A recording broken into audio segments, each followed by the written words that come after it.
Let me now bring on board Mr. Sushil Maru, represents the JSPL. Mr. Maru, morning. Thank you for joining us. First, let's start with your big picture. Characterize the business environment for us for JSPL in terms of steel demand and what is happening to merchant power prices. Well, steel demand right now is okay. It's quite stable. In fact, in the past we have seen the steel demand going up also.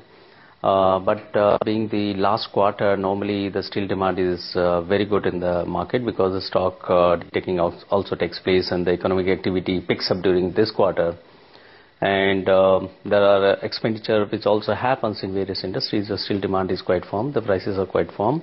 But what good thing that is happening in international market is because of the China slowing down, the demand for coking coal has gone down slightly, and that has brought down the prices of coking coal to below $200. And iron ore prices are also going down slightly in international market, and that has really helped the steel industry and JSPL also, because JSPL imports coking coal to cut the cost and improve the margins. Sushil, coming to the expectations from the budget, and for Jindal Steel in particular, we're hearing that a rise in import duty for HRCs to 10% is going to be, implemented in this time's budget. What is going to be the impact of this on Jindal Steel per se? The HR steel price, any import duty does not have any impact on JSPL because we are not in this particular segment of the steel industry. We do not manufacture HR coils and sell in the market. But generally it's good because the import will go down with the import duty coming into play, and the local industry will get a boost to the demand of the overall steel within the country. For the steel produced within the country will rise. So it's good in totality for the steel industry. Mr. Maru, even though captive coal or coal linkage is not a big issue for JSPL, do you think after the FSA agreements, the coal linkage problems for the entire power sector has been sorted out? No, not at all. In fact, only certain policy decisions have been taken and certain guidelines have been set which are going to help the industry going forward in future and plan it better. Because after all the meeting of the industrialists with the government, with the prime ministers and the coal minister and other ministers, what has been decided that the FSA should be signed wherever the coal linkage letters have been given and wherever there is a PPA available. But that sets the guideline that the projects which are planning to come up based on the coal linkage letters where the FSCs were not in the picture and that were causing a lot of confusion amongst the lenders and investors, that's taken care of. But there are still some glitches still left out, like FSA will be signed only when there is a long-term PPA. And long-term PPAs are not happening that easily because the case one bidding is not coming in, the standard documents are still to be set in, and it's very difficult to sign long-term PPAs that easily now. It takes a long time. So that's one problem. And the second problem, even after FSA, the import of coal is not that easy because Coal India is not able to fulfill its full requirement based on the local production, so they have to import the coal.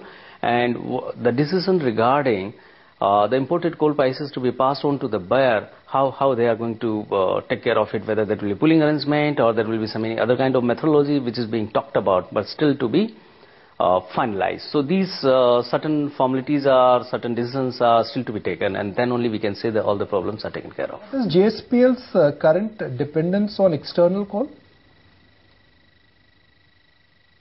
Right now we are not importing any coal, and we don't largely buy coal from any other agency. We have our own coal mines, but we are setting up 2,400 megawatt power plant, which is going to be completed in next 2 years' time. For that, we have a coal linkage for 1,200 megawatt, and for 1,200 megawatt, we have to import coal. So going forward, our dependence on purchase of coal will increase. There were some indications about a month ago that government is looking at capping merchant power prices. What's the update on that? Well, merchant prices are already very low. I mean, the capping of merchant prices comes when they were very high in the past 3 years back, when the market got opened up. Then that it used to be 7 rupees, 8 rupees and 10 rupees. Today the merchant prices are ruling between 2 rupees 50 paisa to 4 rupees. So there is no question of any capping.